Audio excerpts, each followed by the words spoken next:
It's time to go back to 1968 and talk about Stanley Kubrick's masterpiece, 2001: A Space Odyssey, sci-fi classic that influenced a lot of other great sci-fi films like Star Trek, Star Wars, all those other masterpieces. So, yeah, let's get to it. It was released April 2nd, 1968. I might spoil it, this film, by the way, but it came out in 1968, so who really cares about that?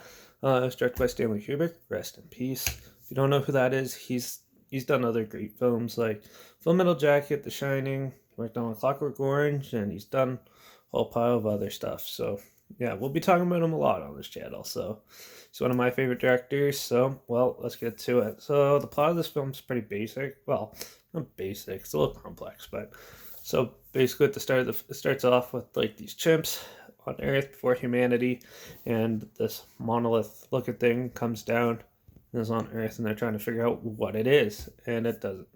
Weird things happen to them, and then go it accelerates through time to basically human time. It takes place in the future, obviously. So this guy scientist dude goes up to a space station, and their mission is to go find this monolith, which is out near Jupiter. So he's floating through space, and it's all about finding yourself and adapting to the situation.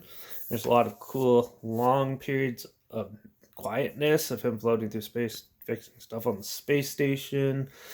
There's some cool shots of the spaceship just flying through space with classical music playing, and it's very hypnotic, this film. Visually stunning, and overall it's really well done.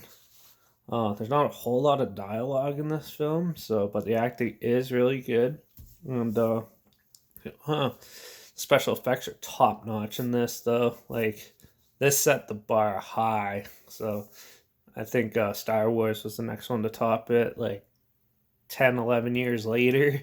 So, but yeah, for 1968, this looks really well done, and on Blu-ray, it looks perfect. Yeah, so this film, and with the special effects and how well this film was shot and made, conspiracy theorists do say that Stanley Kubrick was one of the guys who was hired to help fake the moon landings in the States, if that's true. No one knows for sure, though, but I can see why when when you watch this film. So as they're going through space, they do have a computer that helps control and regulate life. So when they go to sleep for long periods of time, the computer talks about it. It's mocked a lot in like pop culture now.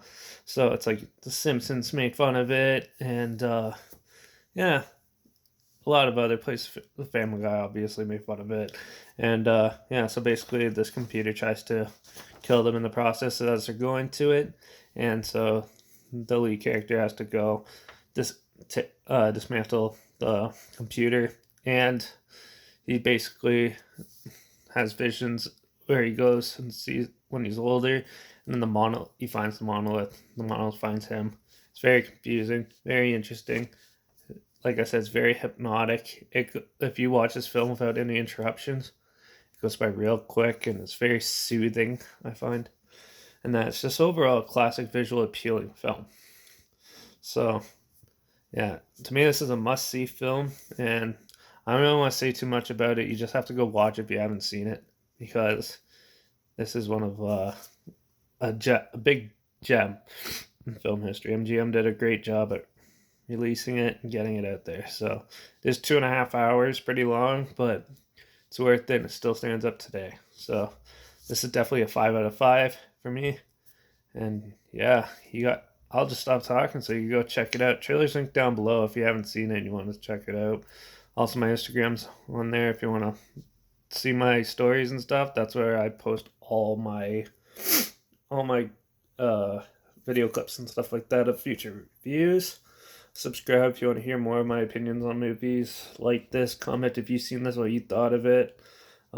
Sometimes it does take multiple viewings, so like I know when I first saw it, I didn't like it very much, but after watching it like 4 or 5 times, yeah, it's pretty amazing. Also, comment future sci-fi films that you want to see me review in the future, and yeah, till then, well, I'm going to try my best to find another sci-fi film that hypnotizes me like this, but I doubt it, especially nowadays. So, till the next one, I'll see you then.